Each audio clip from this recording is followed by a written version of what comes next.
Hi, everyone. Is anyone here? Let me see. Yeah, it looks like there are a few people here. If you are here and if you're signed in, go ahead and drop a message in the chat. And if you are not signed in, if you don't have Gmail or whatever, then go ahead and send me an email if you want to, if you have any questions or comments. And I'm also keeping an eye on WhatsApp, and I'm just going to try to adjust my light because it's bouncing off my glasses way too much. Okay. Hi, Margaret. I knew you'd be here. Hi. I'm sorry we missed you at our last session, but I'm glad you're here today. Now, I wanted to talk about a couple of things we're talking about specifically practicing songs. So this is not, I'm not going to get into things like scales and other things that other skill builders we do to start. So I'm a little fidgety. I haven't done, okay, just trying to get myself sorted here. Making sure I'm like looking over, making sure I have everything I need. We're not going to talk about skill builders like scales and things like that exercises we might do as a warm up, but we will look at Uncle Rod's boot camp. If you don't have that, I will send it out at the end, but you don't need to actually see it today. So let's start. I would like to play through Beyond the Sea, which is number 46 in your books. And I'd like you to play along with me. And but I want you to think about something as we're playing along. When you get stuck on something, I want you to make a mental note of it. You can stop and write it down. Nobody's watching, unless you're with someone who's playing with you. You can stop. You can write it down. Whatever you want to do is fine. But the point is that I want you to observe as you're playing through it what spots give you some trouble. I chose this song because I think, from what I've heard, just about everybody still has trouble with some part of it, but also everybody really likes the song. So I'm going to play through it. I tuned up. You should tune up too. We're going to play it now so you can tune up afterward. Don't tell anybody I said that. Normally you want to tune up before you do anything else. We're going to play through Beyond the Sea. So again, you're just paying attention to what you struggle with or what doesn't sound as good as you'd like it to sound, what doesn't quite feel right. Just pay attention to anything that's suboptimal for you today. Okay, here we go.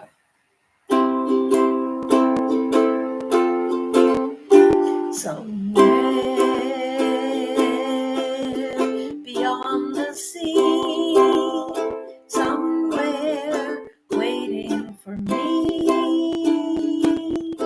my lover stands on golden sands and watches the ships that go sailing somewhere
before. Happy we'll be beyond the sea, and never again I'll go sailing. It's far beyond the stars, it's near beyond the moon. I know beyond a doubt my heart will lead me there soon. We'll meet beyond the shore, we'll kiss just as before. Happy we'll be beyond the sea, and never again I'll go sailing.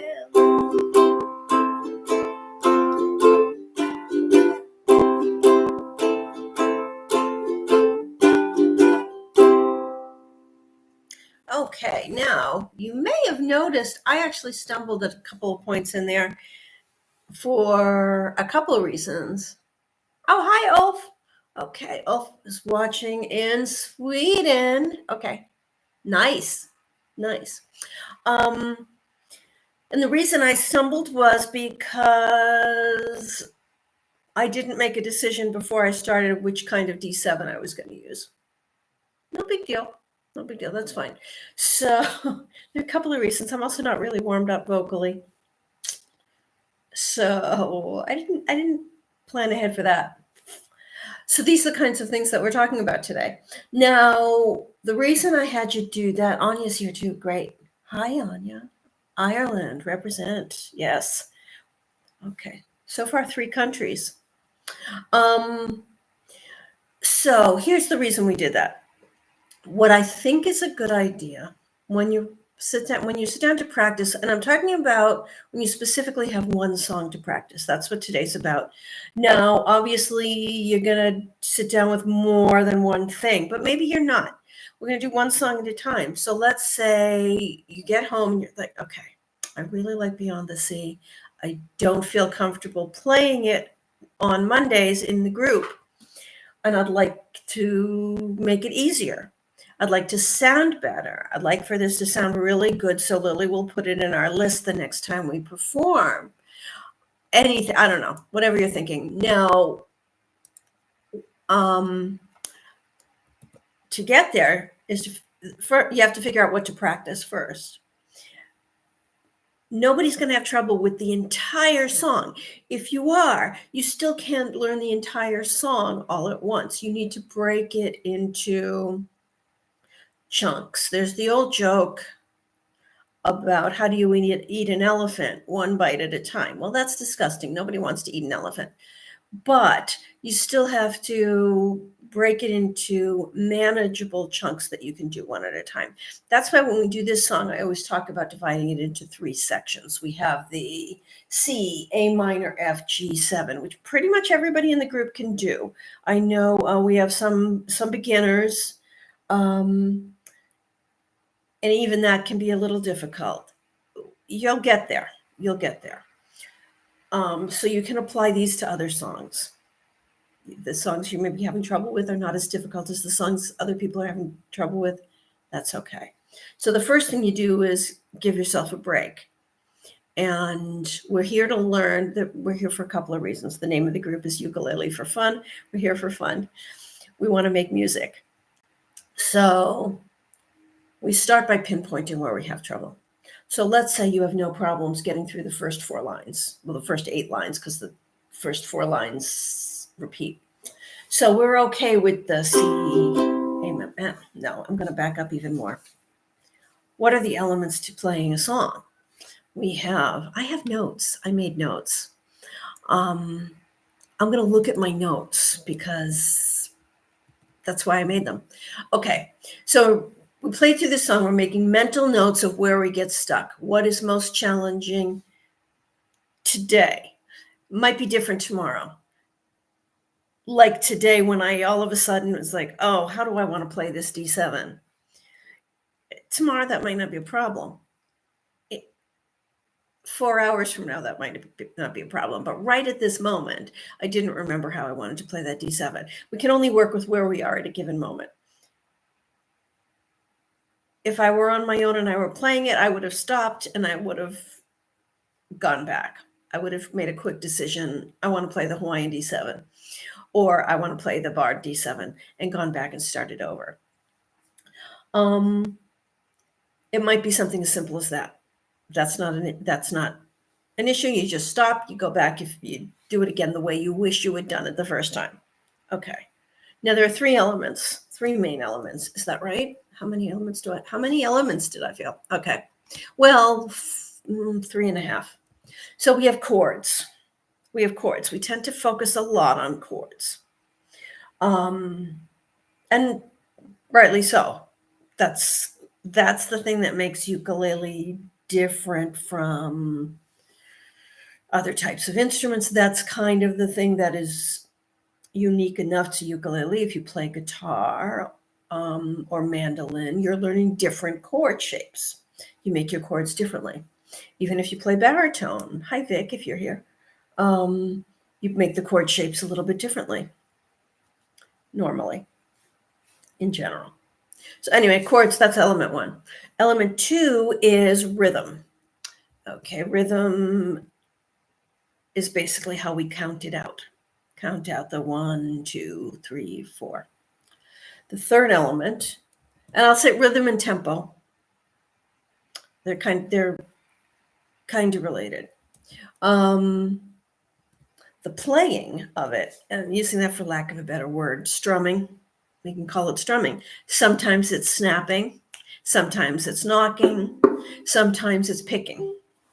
We don't do a lot of picking, mostly because we've been thinking of ourselves as a beginner group. We're not really anymore. We're more of a, I would say, advanced beginner to, I like to think confident beginner, but we're kind of more than that even now. And then singing. And a lot of us really love the singing part. Some of us don't. That's fine. If you don't want to sing it, you don't have to. So when we're breaking something down and we want to practice something that's specifically giving us trouble, and again, I'm talking about those situations where you're home and you're thinking, I want to be working on this song so I can play it better. I want to raise this to the next level. Then these elements become important. So the first thing you do is start paring away the elements you don't need to work on in this moment. You stop singing.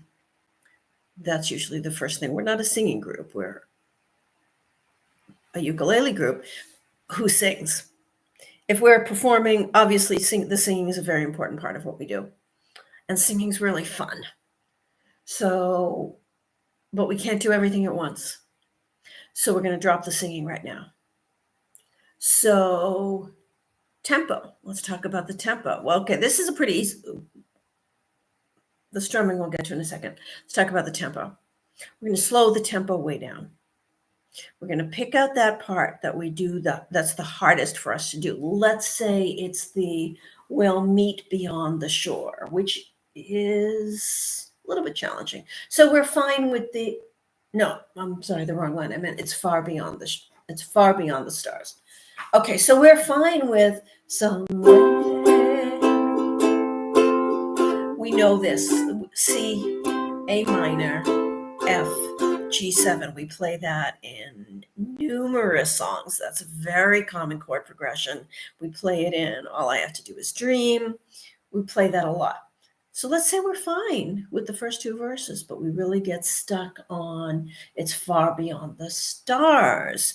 So we're playing it this way. We're like, and stretch her arms, I'd go sailing. It's far. Then all of a sudden we can't play it as fast. So what do? We work at the tempo that we can do the hardest part. That's the most important thing. So this means until you master the part that you're struggling with, you never go faster than that. Never go faster than that. So until you're really comfortable with that. Now, I had talked about also in the group, I talk about dividing it into 3 parts, not 2. And that bridge, the first 2 lines repeat a lot. Then the second pair of lines, the third and fourth line, involve the same chords. So you can divide those in half and pick one. Don't try to work on 4 lines worth of chords at the same time. That's too much. Let's work on those first 2 right now. So we're going to practice. We're not singing. And you can't see my ukulele. Okay. So it's difficult to see the whole ukulele and my head. Since we're working on chords, I'm going to let you see my fretting hand. Okay, so far beyond the stars. And let's stop there and let's do it again. Far. Okay, and now, gee, I'm noticing that what happens is that we play that twice and then we end that phrase. Okay, let me try that. And then I'm going to work on this part a few times. And one of 2 things is going to happen. One is that I'm going to understand it.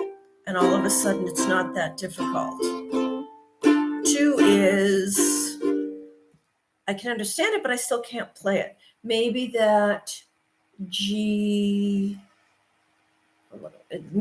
minor 7 is just a little hard for your fingers to handle.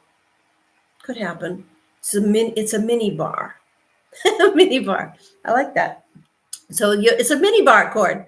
So it's a bar, but only with these 2 strings. Maybe it sounds clunky. It's and by the way, this is the bottom 3/4 of a B flat.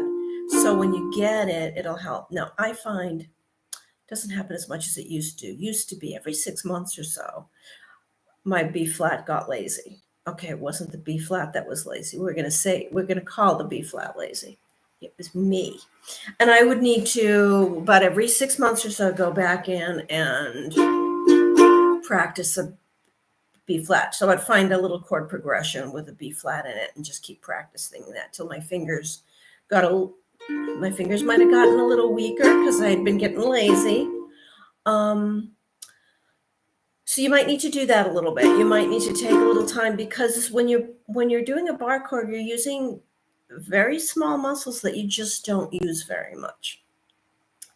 On the bright side, you're not playing guitar, so you don't need that much pressure, but you need a little bit, and you need to put the pressure on both strings evenly. I've been giving you trouble. So I said 1 or 2 things was going to happen. One of those things is you'll wrap your brain around this chord progression, and all of a sudden it's like, oh, I get that. I can do that. And then you'll play it like all of a sudden you can play it up to tempo.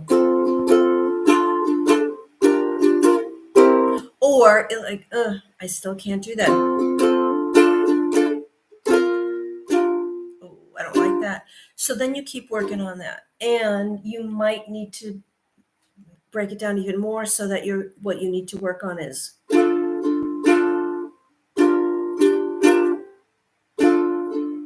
and then you sit there and you play D minor, G7, D minor, G7. Now, if it is a finger issue, if your fingers don't want to do it, again, 1 of 2 things is going on. 1, there are members of our group who have arthritis, at least, and that's very common at any age group.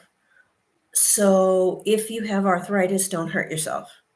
If you have arthritis that doesn't permit you to do that, don't hurt yourself. That's rule number 1.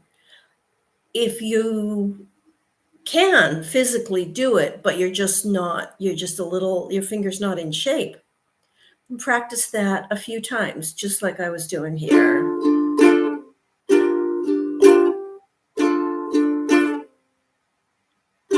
I forgot what I was doing for a second.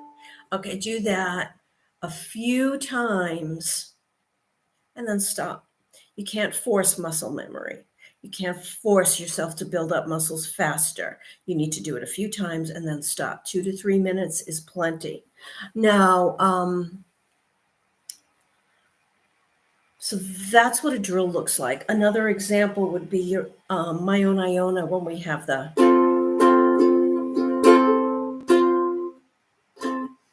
I forget what where it comes in exactly. My own Iona. Not that. My own Iona. From old Palona. What did I just do? F to F minor. F to F minor. It's one of those things that's, if I'm not thinking about it, I can do it a lot easier. My own Iona.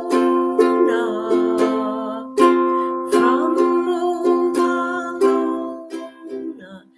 And you have your F to F minor. Is there a shortcut to get there? No, there is not. The only way to be able to play that is to drill it. Just keep go, sit, and go. This is how I learned how to do this when I was learning Dream a Little Dream of Me. F to F minor. There's no other way. Just practice it, practice it, practice it. I know some of our guitar players have some cheats. You can do that. You can find a way. I find it harder to remember that. I find it's just easier. I might as well just learn to do the whole thing because the hard part of the chord isn't this part. It's this part. So the bottom half. So the cheats don't help very much, to my mind. So you drill it.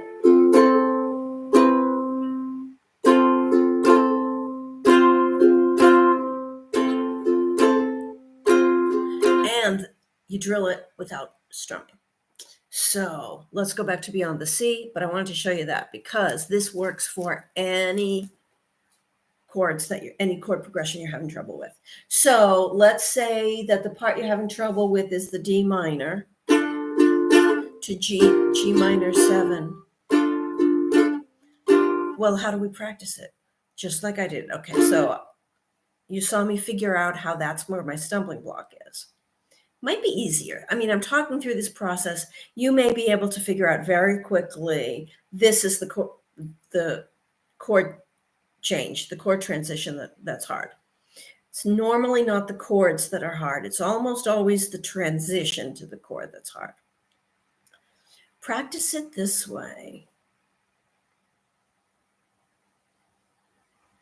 Remember I talked about the elements of the song, or the elements of playing the song: singing, strumming, tempo, and the chord. Take all of the other elements away. This is a great thing to do. When I was working on that F to F minor, I had I would just sit and, in conversation with my husband, watching TV, something like that. I would just do this for maybe 2 or 3 minutes. And then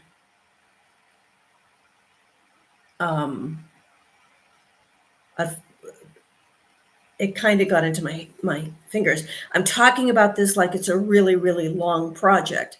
It wasn't. It was a few days. The F minor might have taken a tiny bit longer. But, and if your fingers are really having trouble with it, it might take more than a few days. But if you do a couple minutes a day, it will help. Okay, so you finish that. That might be enough. You can move on to another chord progression and see how that's going. So please let me know if this is clear and if it's helpful, because a lot of this stuff I'm not used to verbalizing. I'm used to just kind of doing it. So I'm going to go back to my notes and check here. So we're looking at what we're doing here is isolating the section, making it the smaller, the better, and practicing it very, very slowly. We're figuring out, is it a muscle memory issue? Or is it, I can't wrap my brain around this. You deal with both of those problems kind of the same way, but it's helpful to know. If you're building up teeny tiny muscles in your fingers, you need to be very, very patient with yourself and let it happen. A couple minutes at a time, maybe even less than a couple minutes at a time, maybe 1 minute. It's better with technique. It's better to practice 10 minutes a day but consistently, rather than 2 hours twice a week. Sometimes it's really good to do a nice, long, in-depth session and play for a long time, not for building these kinds of techniques. So you may find that one chord transition that I just did, that was enough. Or maybe it's the F to F minor, or it's in a different song. Maybe that's enough. If it is, great. And when I say enough, it's because you don't want to get overwhelmed. You don't want to work on 10 chord progressions at once, because you're going to confuse yourself. And it's more than necessary. Everything that you're doing is going to inform other things. I worked on that F to F minor for Dream a Little Dream of Me. When I see it in something like My Own Iona, it doesn't throw me off unless I'm overthinking it, like now. When you've got that,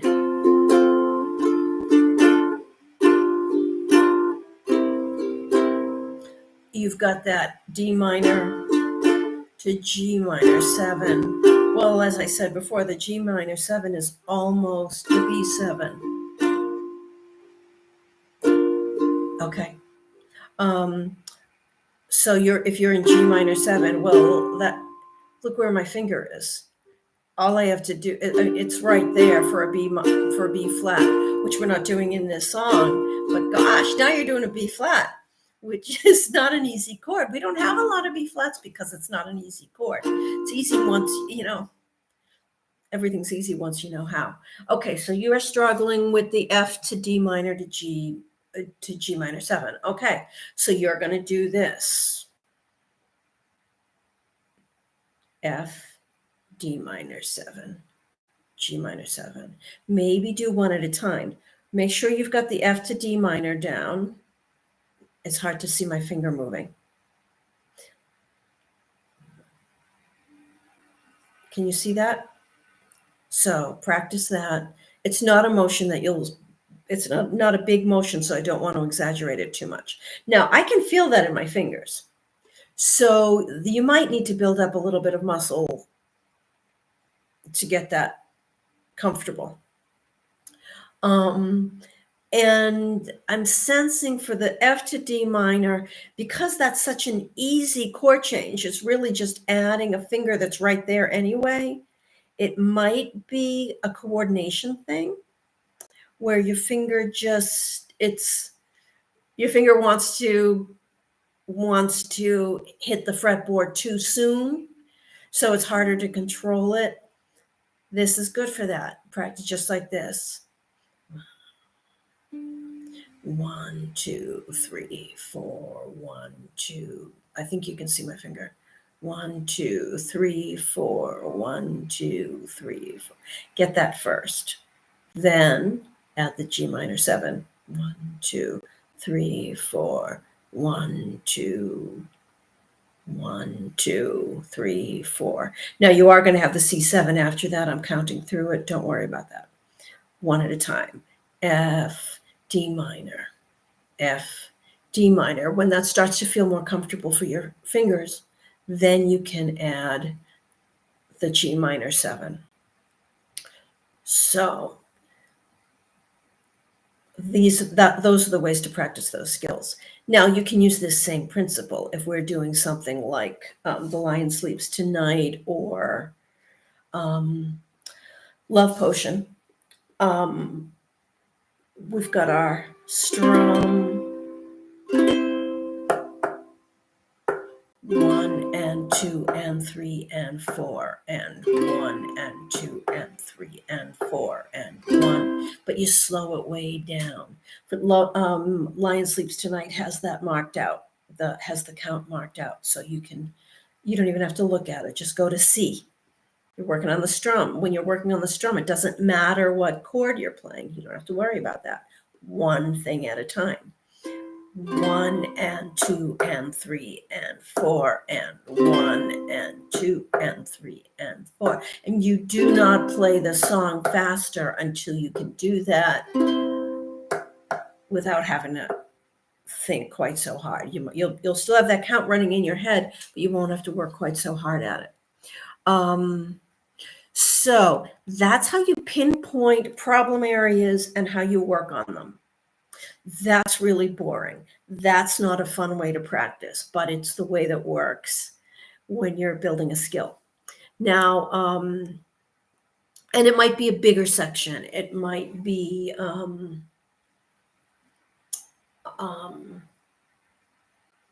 look at the third and fourth lines in that bridge, which I talk about a lot, which this is the second hardest part. The part we've just been looking at, that's the hardest part. Work on the easier part first, that's the verses. Then when you get to then work on the last 2 lines of the bridge. This is for me. I think these are the easiest parts. Might be completely different for you. You might be having trouble with the C to A minor. Then do the same thing. C, A minor, C, A minor, and do that over and over again. Doesn't matter. Whatever you're having trouble with is what you're having trouble with. Doesn't matter. Work on that. If you're a beginner, you're having trouble with a lot of stuff, pick 2. Pick 2 chords and work on that transition. Uncle Rod's Boot Camp, and I think all of you should have that,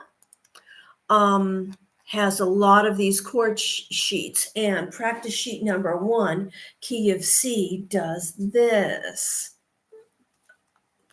Okay. C, A minor, F, G7. Whoa, that looks familiar because it's just a very basic key of C chord progression. Now, Uncle Rod's Boot Camp also goes into some much more complicated chords. If you're a beginner, I'm thinking, Lisa, if you watch this, Alan and Christina, maybe you're still working with this. Uncle Rod's Boot Camp is a great tool, and it has a lot of information on it. Focus at first on the top line. You don't need to be dealing with diminished chords at this point. But you look at each practice sheet, and the top line on that one, it's C, A minor, F, G7. Read the first couple of pages where he introduces it. These start on, I think, on page 5.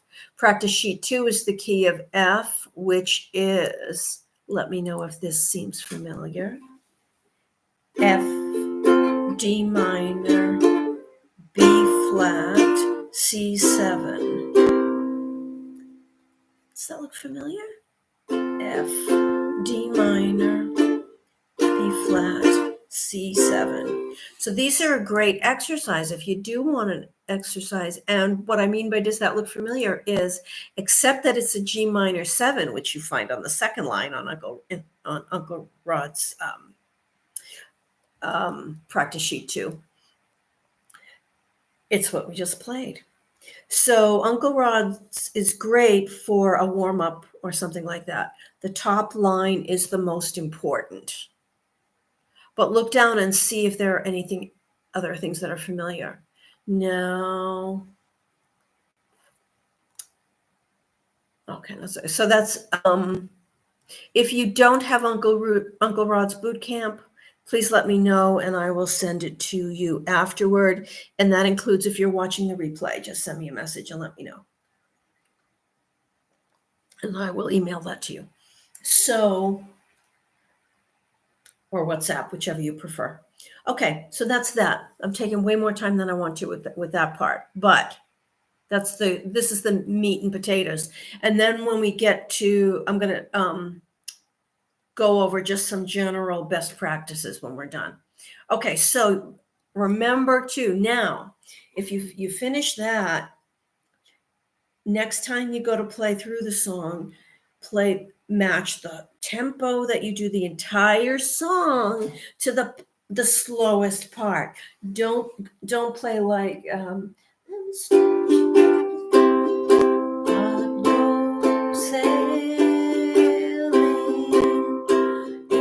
far.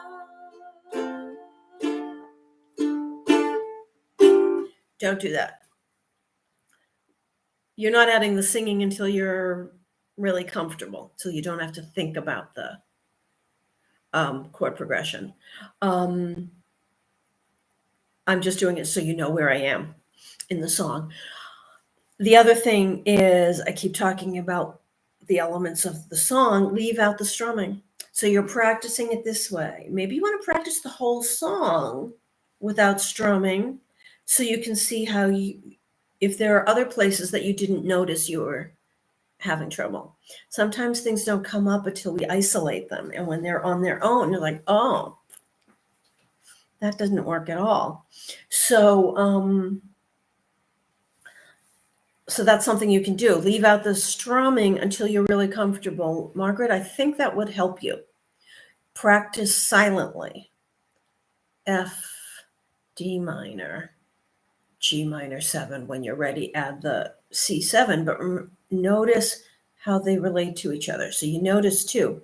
And this is important. When you're doing this, you should start to notice, if you haven't already, you should start to notice the relationships between the chords. So F to D minor, well, D minor is just F with your ring finger drop down on the third string. And it's right there anyway. That's not so hard. That's pretty easy. Oh, I can do that. But maybe you couldn't because you didn't think about it. You didn't realize you were already halfway there. So, and remember where it's just like a map. A map is only helpful to get from where you are to someplace else. You need to know where you are before you can figure out the best way to get somewhere. And then, okay, so you're here. The shape of your fingers isn't going to change all that much. But this is the key for drilling. It will be here to here, because then your next one is related as well, where you're dropping, this finger's coming up and you're dropping right here. You want to keep your fingers fairly close to the keyboard. When I say you're lifting them up, I exaggerated a little bit to demonstrate sometimes, but you're really only lifting up about 1/4 of an inch, 1/2 centimeter. You're just lifting them up enough that they're not touching anymore, because you want to keep them handy. And you can already find yourself, once you're getting that in your fingers, in your muscle memory, you'll find you're already positioning your fingers. Another example is that F to F minor. Often, what comes after F minor? Like often is C. Well, I'm already there. I'm just playing it with my pinky. I play C with my pinky a lot. Maybe you don't. You can do it that time. Okay. So F to F minor. F to F minor. Practice it without the strumming. Practice it without singing. Practice it slowly. just a couple strums at a time. When you are feeling more confident with it, you're going to practice it this way. And I'm going to sing it just so you know where I am. But no, I'm not. I'm going to count it. 1, 2, 3, 4. 1, 2, 3, 4. 1, 2, 3, 4. 1, 2, 3, 4. That's not quite the rhythm of the song, but it's close enough. And you're not working on that right now. You're working on just the chords. Now, if you get to where you are confident with the chords, then maybe, like in The Lion Sleeps Tonight, the chords are quite easy and you have plenty of time to change to the next one. You're working on getting those knocks in. Then you're going to practice 1 and 2 and 3 and 4 and whatever's easier. You can mute your strings like this, which is kind of good practice for later in the song anyway. 1 and 2 and 3 and 4 and but you're not practicing the chords. You're not playing the song. You don't even have to look at it. Just like that. So figure out what it is you're working on. Now, when you get that down, you might be working on singing. That's not something we really focus on. We focus on that we do it, but we don't work on the singing in particular, partly because that's a very physical activity and I'm not qualified to teach it. And I don't want to mess anybody up.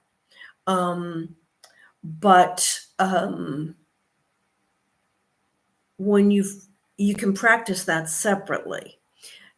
And how can you do that? Well, you can see, do we have has it been on any of the live streams I've done, or have I recorded it for you at any point? If so, play that, sing along with it. If not, you can ask me to. Or is there a situation, there are a couple of songs, let's say you want to practice Culpale a la Bossa Nova, you want to practice singing it in Spanish. We don't do it exactly the way Edie does, but we do it pretty close. I think I did a video of it though. Anyway, we do it pretty close. I changed a couple of the rhythmic choices just so that we can play it exactly the same way we play it in English, play the English version. And Edie does it because to make the lyrics scan better, she changed it a little bit. So you can practice singing it without playing it. And if it's a brand new song, or just one that we don't do that often, or it's new to you, Look Who It Is a good example. A lot of the songs that we do are in the same key as the original artist. I believe Look Who It Is in the same key as the original artist. I believe the Bossa Novas are in the original key. I know Kiss the Girl is. I did that on purpose, but also it's a good key for that song. So pick one thing out. Maybe you want to work on harmony with something. Kiss the Girl's a good example. Maybe you want to work on some harmony for that. The Lion Sleeps Tonight. Maybe you want to work on some harmony on it. Do it without playing. So the breaking it down into the elements of the song works for everything. Practice one thing at a time, then put them together later. You can do.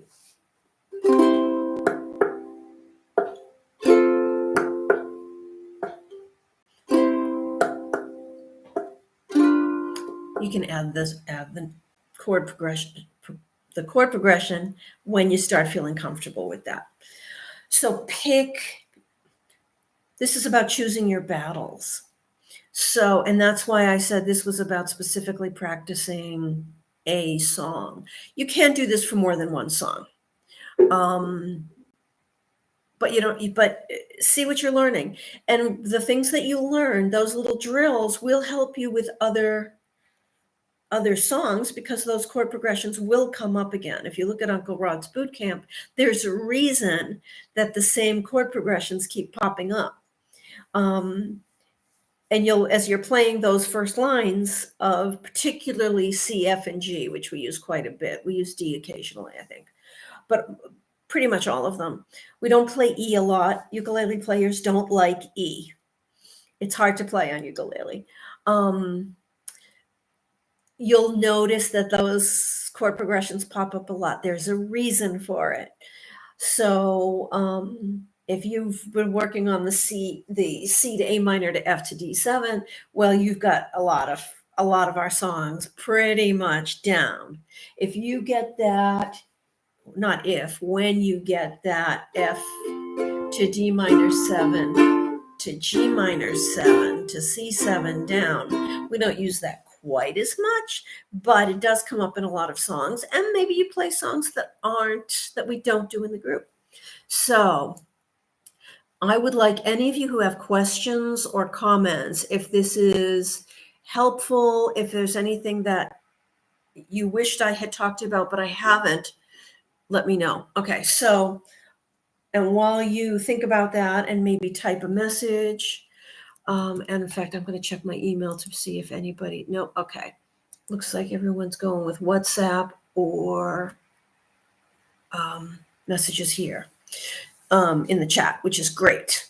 So where was I? Okay, so let's talk about best practices. Okay, I've been over isolating. We isolate. I didn't talk about tools, the tools we use. So, really good tool. This is called a pen. If you have paper copies, feel free to mark them up. Or if you've got it in your book, use a dry erase marker if you don't think it's something you're going to keep for a long time. You can use a dry erase marker and then wipe it off when you no longer need that note. Now, I learned when I was singing complex choral pieces that it didn't. I think it's actually my violin teacher who told me this once, that because I commented, well, I have it pretty much memorized. Do I need the book? It's like you have the notes memorized. You don't have your notes memorized. And I found that is even more true singing, that I could stand up to do an oratorio, and between the musical cues from the accompaniment, the orchestra or organ or whatever, and the conductor, and this is singing in a group anyway, and the other vocal parts, I really didn't need to look at the score, but I did need to look at all of the pencil marks, all of the enormous pencil marks that I had put on the score, because the organ isn't going to tell me where I want to breathe in order to make it through a section where I don't have time to breathe. So the notes are where you put what you want to remember. If, circle, a big circle around this chord progression is coming up. I could circle that D7 to remind me to make a decision about which D7 I'm going to do. And your practice time is also decision-making time, where you get to decide, I like the barred D7 here better than the Hawaiian D7. I think it sounds nicer. Or vice versa. I play in my own Iona. I use the Hawaiian D7 in the verses and the barred D7 in the chorus. Why? Because when I played through it and it's like, which do I want to use? Well, it's a Hawaiian song. I always start with the Hawaiian D7 in a Hawaiian song. But I felt like I wanted a little more, I wanted something a little bit different for part of the song. So that was what I ended up settling on. Note cards, if you're using an electronic songbook or something, note cards or a piece of paper, whatever. Keep track of. Beata says she thinks she's finally mastered the F D minor G7 progression. If not, if you haven't, you now know how you can.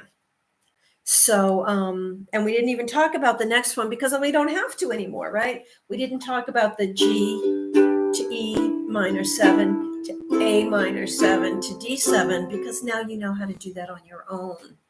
So, is it bad practice to bar D minor? I think you mean D7. Because D minor is this one, so there's no bar involved. You're in Ireland. There's always a bar involved. Most of the groups meet in pubs in Ireland, don't they? I'm not sure. That's the D minor. I think you mean the D7. It is absolutely not bad practice to bar the D7. A lot of people can't do it. And sometimes it's easier not to, like if you're in like doing the G, E minor 7, A minor 7, your fingers are right there.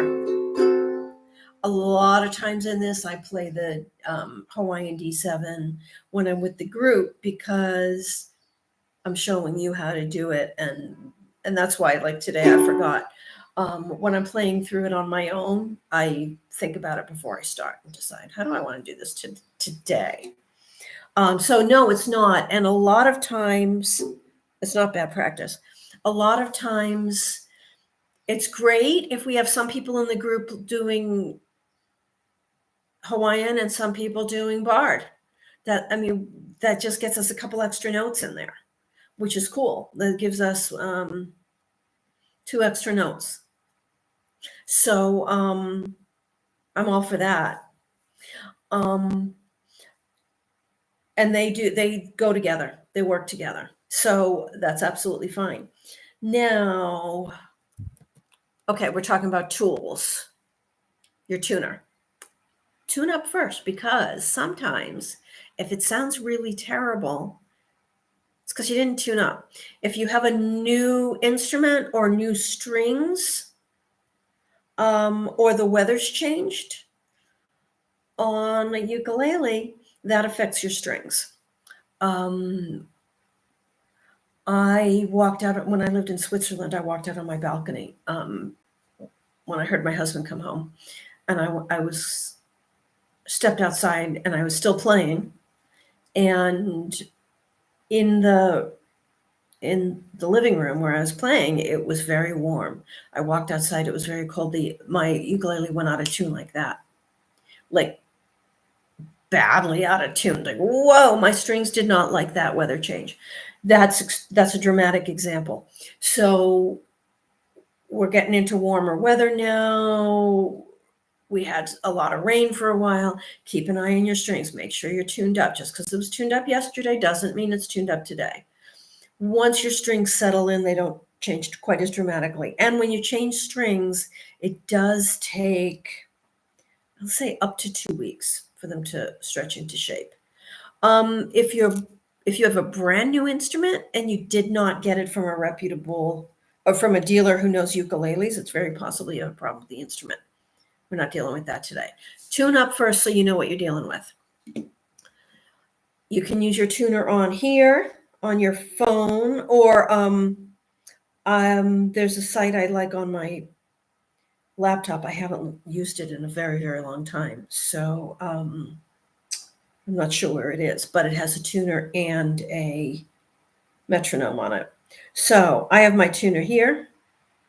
Now, these tuners are really handy. Now, I like to tune by ear occasionally. There's my tuner. I like to tune by ear occasionally, and because it keeps my ear in tune. It keeps my ear working. But if you're in the group, it's hard to do that. The reason I use a clip-on tuner at the group because there's always too much background noise. Other people are tuning their ukes at the same time. People are talking. There's just too much going on, and and your tuner can't hear your uke specifically. The clip-on tuner is just for yours. Now, don't go out and buy a clip-on if you don't have one. If you're just using the one on your phone, that's fine. Just when you get to the session, borrow somebody's. We're nice people. I don't think anybody's going to mind lending you their tuner. But if you want to tune it by ear on a phone app, you just do this. You tap on the,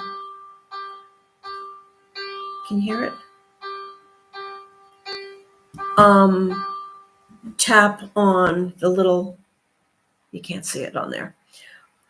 on the little string name, the G, and let it give you the note and tune to that. Now, if your instrument is way out of tune, which happens a lot if you just change strings, or if you're in the process of changing strings, the vibration style tuner, which is when you're just playing and it's telling you green or red, or one of these, is going to be so far off it's no help at all. Play the note. I find it helpful to sing the note as well, and then match it. So I'm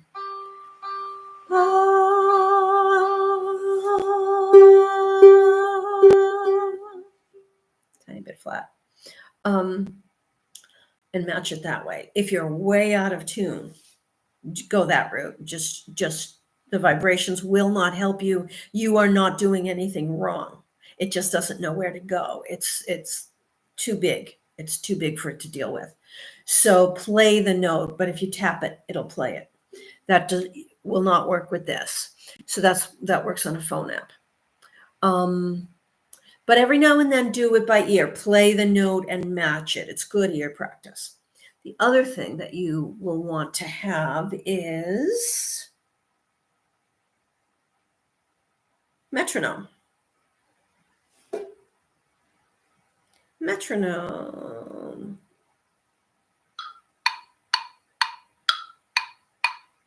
So let's slow that down.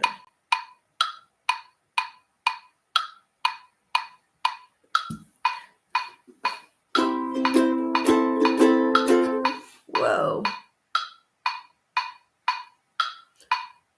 I'm slowing that.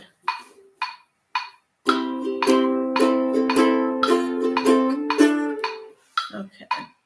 So how do we do that? It's so loud. I'm going to slow it down a little bit because it's making me a little tense. The clicking's annoying. Okay. It's really annoying. So I don't know if you can see, there are dots moving on the top. Every metronome will be slightly different. And I'm going to make it an even 100 so we know what we're dealing with. It's giving me 1 click per beat. I can change that.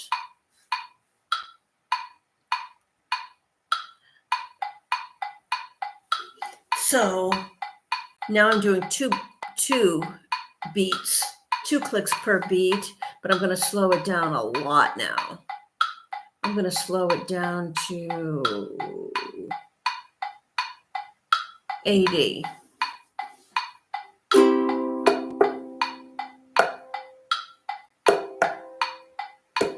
Now I can use that for my one end. Most of the time, I recommend using the metronome to slow you down when you're trying to work on something like this. And it's very difficult to demonstrate on this. But it's very useful for that. I don't use it all that often. When I use it most of the time is when I want to kind of get a sense of how quickly I want to play something when we're doing it in performance, and I will get it, but then I'm not going to perform with it. So I just want to get kind of a handle on how quickly am I doing it. And if I want to compare it to an original recording, for example, how fast do the Monkees play Daydream Believer? I'll go through and I'll kind of identify what their tempo is, how many beats. And that I say slowing it down to, I'm down to 60 right now. That's 60 beats per minute. That's what that is. But it's also useful if you are trying to practice at the tempo you can do the hardest part. We want to speed up. It's a natural inclination to want to speed up. We don't want to play it that slowly. We want to speed up. This will force you to slow down, and maybe slow down a lot, like somewhere. That's still faster than I want to do it here.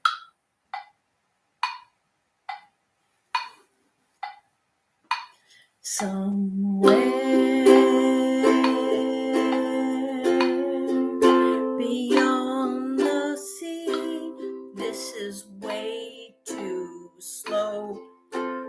this part. But it might come in handy when I get to this part. It's far beyond the stars. So play with it a little bit. It's a really handy thing to have. You won't use it a whole lot, probably. Maybe you'll really get into it. It's very useful for keeping you in line when that's something you're trying to do. Okay, so we talked about, that's tools. Okay, so we talked about playing through the song once, making mental notes of which parts are the most challenging on this particular day. Now, you can also do that when you are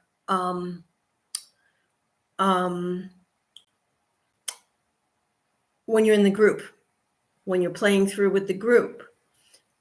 Listen to yourself. If you get to a stumbling block, you can stop and write it down.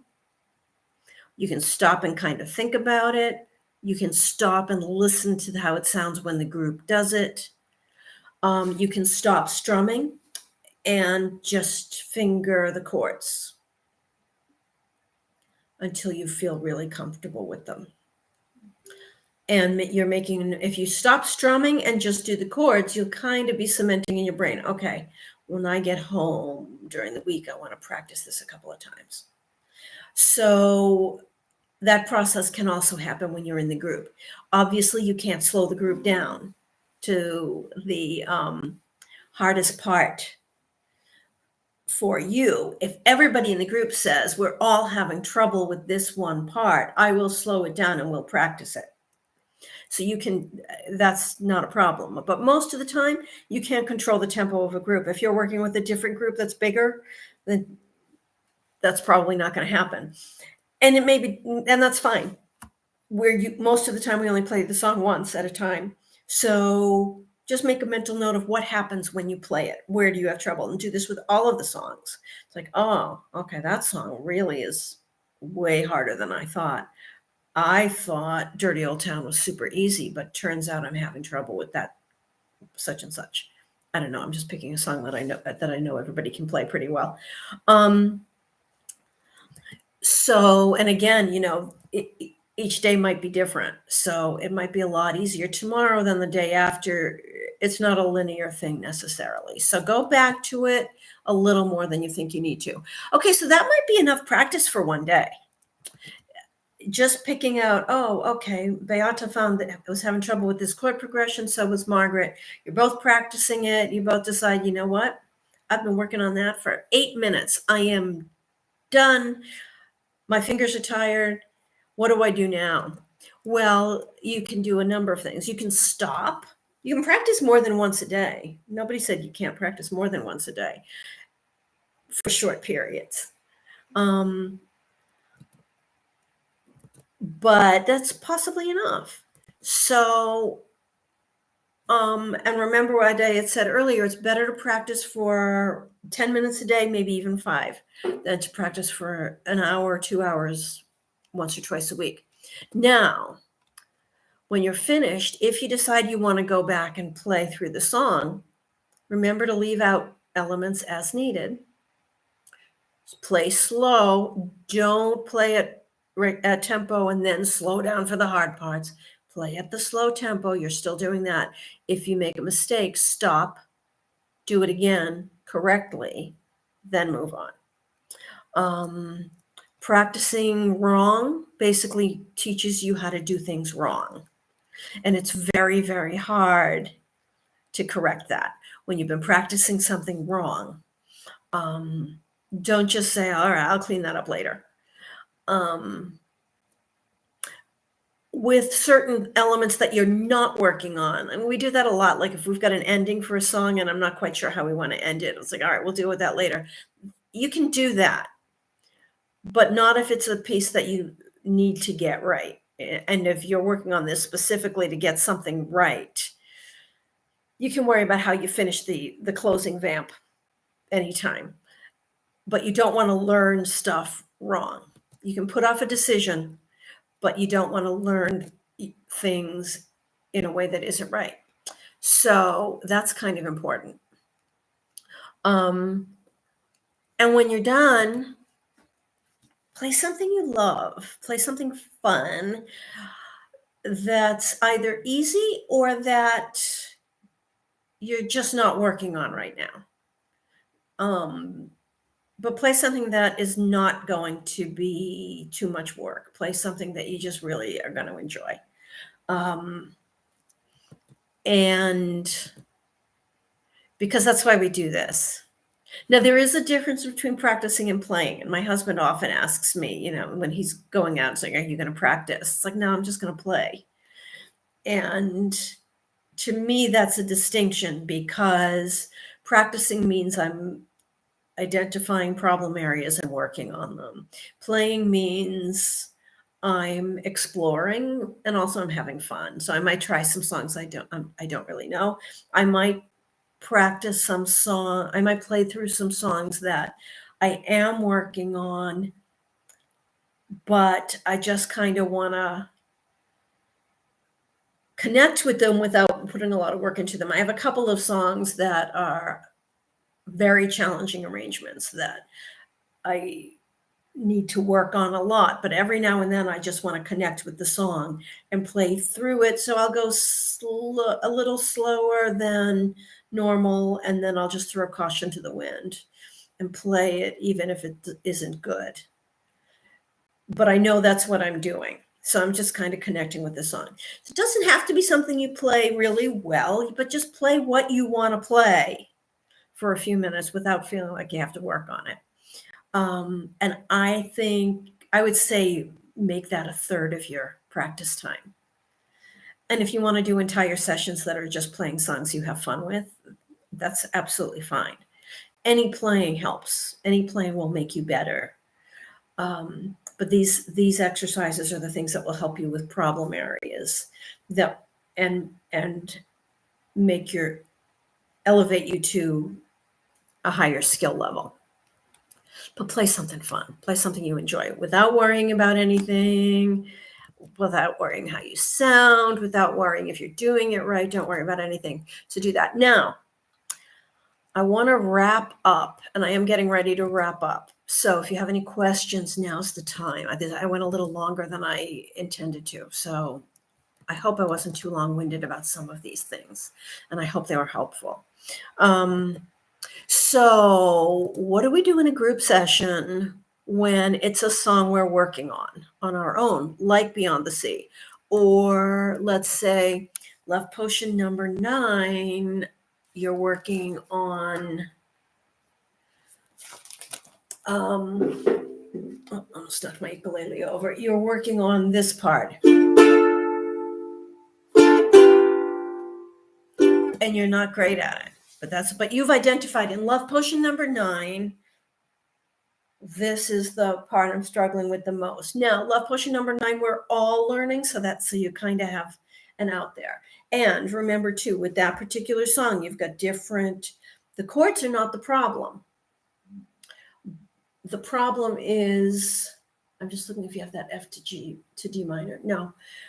The problem is that you have a lot of moving parts, and it's all about the execution. This is a strumming issue. I say strumming as the kind of catch-all phrase for how we make the sound. So we have this part, and then we have this part. Then we have the island strum, which by this point is a relief.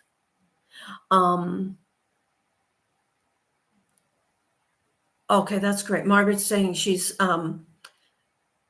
finding the explanations helpful, and she's going to work with Uncle Rod's boot camp. I think that's great. Practicing slowly and correctly. Yeah, and just a little chunk at a time. And this is a good example for that too. So work on one of them. Same with Lion Sleeps Tonight. Now, if you're in the group, how do you do that? It's like, okay, so I know we broke it down, and when we get back together in the autumn, I will again break it down. We will work on it piece by piece before putting it together. We'll keep it at a slow tempo for the time being, or at least slightly slower. And we'll go back and forth a few times. Sometimes we might just play through it. But it is a hard piece to get all of those pieces together.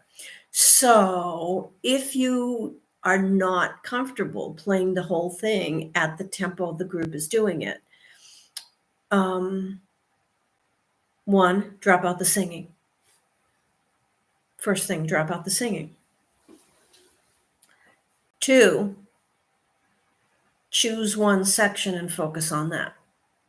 If you're really good at the island strum, I should do a video on the island strum. If you're really good on the island strum, you're going to really nail this. She turned around and gave me a wink. You're going to really work. If you're really good at that, when you're in the group, nail that part. Make sure, just work on really, okay, I can do this. I'm going to make sure I do that. And when you're really confident, okay, I am showing up for the island strum. Whoops, a little too emphatic. I am showing up for the island strum. I've got this. Then pick one of the other two. Do you want to go with, which is harder for you? Is it this one? Is it the, or is it the knocking? The knocking might be easier this time. Maybe that little bolding is helpful. Or maybe, well, I've been doing that with The Lion Sleeps Tonight. It's in my head. I know what it sounds like. Pick whichever one is the less hard and do that and add that next. So if you've shown up 2 weeks, you've got that island strum nailed. Okay, now this week I'm going to add something else. Your goal is not, I'm going to have this down by next week. That is not your goal. We are never doing that. Your goal is, I'm going to get one thing down, then I'm going to do the next, then I'm going to add the next layer, then I'm going to add the next layer, then I'm going to add the next layer. You are not going to get a song like Love Potion No. 9 down in 1 week unless you can already do it the first time you see it. It's going to take a little bit of time. That's why we're doing it. That's why we're doing it, because that's fun for us. Okay, so you got the island strum down. Okay, I'm pretty comfortable with that. Then when you're on your own during the week, you can work on the next hardest part so that you're a little bit ahead for next week. And, if you're good at the island strum, bring that to the group. But when you're on your own, then practice the next hardest thing. Okay, but you don't have to practice the next hardest thing in the group, because it's always a little bit harder to do it in the group when it's new for you. We're not playing it super slow. When it's a new song, I usually take it a little bit slower, but not always. So it's a good gauge to see what you can do, but there's also a lot going on in the room. And sometimes just being in the group sometimes it's supportive and sometimes it's overwhelming. So do what's comfortable for you in that moment and make a mental note. It's like, okay, I did really well with the island strum. I feel like I'm ready to add the line with the knocks next, and then work on that. And then you can still do the middle ground. You can always do the middle ground. So, all right, I've got the island strum down. This week I'm going to do this. She's got a pad at 34th and Vine, selling little bottles of Love Potion No. 9. Do it without the knocks, just like we do in The Lion Sleeps Tonight. So, so that's how you work on it with the group. Kind of figure out what you can do, and as we learned in driver's ed, don't overdrive your headlights. Stay within what you're comfortable doing. Stretch a little bit, but don't wear yourself out. And you don't want to get frustrated. You don't want to get too frustrated. But again, if you're somebody who finds that being in the group, you find that supportive rather than overwhelming, then you can use it to stretch. Only you know for sure. Only you know for sure. And it's your job to figure out what you're comfortable with and what works for you. When you're in the group, you're there to have fun and you're there to hopefully learn something, but what you're learning is what it is that you need to do next and what will work for you, because we're all at such different levels. It's not really a class in the sense that we're all there to learn the same thing at the same time. We sometimes I wish we were. Sometimes I'm fine that we're not. So because of that, it's kind of up to you to figure out what you want to work on next. And absolutely ask me at the break, or ask me afterward, or text or email me during the week and say, okay, this is what I'm doing. And I'm not sure if this is the right step to take. And the other thing, I forgot to mention this in tools, but your phone also has audio and video recorders. It's really helpful and also kind of horrible to record yourself. I don't enjoy watching these videos after we've done them. And normally I don't watch the whole thing. I might watch some of it. But it's really helpful. I found it helpful, especially when I started. When I started, there were no other ukulele players in my area, but I did a lot of videos with the Ukulele Underground. And we had weekly contests. We called them contests. It was really just, there would be a theme and you'd record a video based on that theme. So,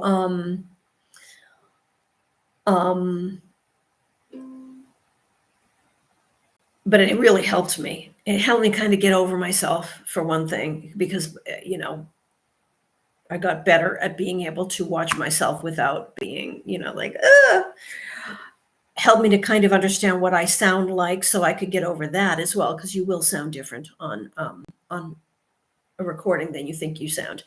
But also, I could find things that I really wanted to work on. Things will jump out at you. And they might be things that you do better than you realized.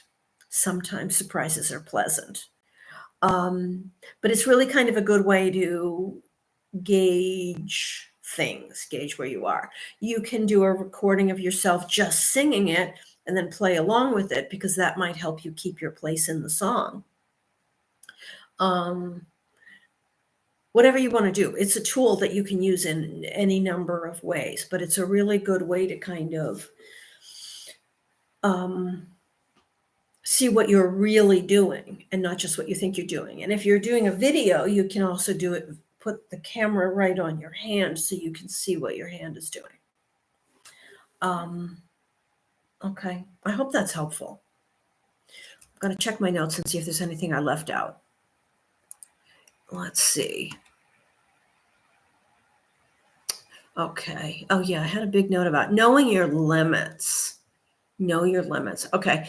And that works every day. Know your limits. When you get tired, stop what you're doing and do something else. That might mean put your instrument down, go swimming, do whatever. It might mean play something that's easier and don't think so hard. All of that will help you. In the group, work at the level at which you feel comfortable. And the group is for having fun. So if the song is challenging, and most of the songs will be challenging to different people for different reasons, choose the level that you can work at. Pick one thing to focus on. It's absolutely fine to sit out the bridge of a song or a couple lines of a song. It's absolutely fine to be strumming one. Let me just try to pick a song here. It's absolutely fine to strum one strum per chord, like like this one. I was at a dance when he caught my eye, standing all alone, looking sad and shy. So it's absolutely fine to do something like that. And maybe you're having a bad day. Maybe you're tired. Maybe you don't feel great. Maybe, you don't have to play every song at 100%. That's why we're in a group. We have each other's backs. We can do that. So I think that's everything I need to cover. Yep. Isolate the problem areas, play the whole song at the speed at which you do the problem area. Now, if you've been doing a drill, if you've been drilling on that bridge, like that one line from Beyond the Sea or whatever it is, if you've been drilling on that, you don't have to go back and play the song again. You can just move on. You can just go play something easier. And, I talk a lot about when we have songs that have a chord that's hard to do. And I thought of this because Bring Me Sunshine is next to Blame It on the Bossa Nova. Bring me fun, bring me sunshine, bring me love. I'm in the wrong key. Lighthearted. This is why I don't like watching these videos. Bring me fun, bring me sunshine, bring me love, sweet love. That B7 is a lot of fun. Love, sweet love. You might want to learn how to do that. It's pretty cool. It's barred, so it's a little tricky. I always play it this way. I kind of got in the habit of it because I like working with my ring finger and pinky, and it's kind of storage. But it also gives you this finger a little extra strength. So you can do that.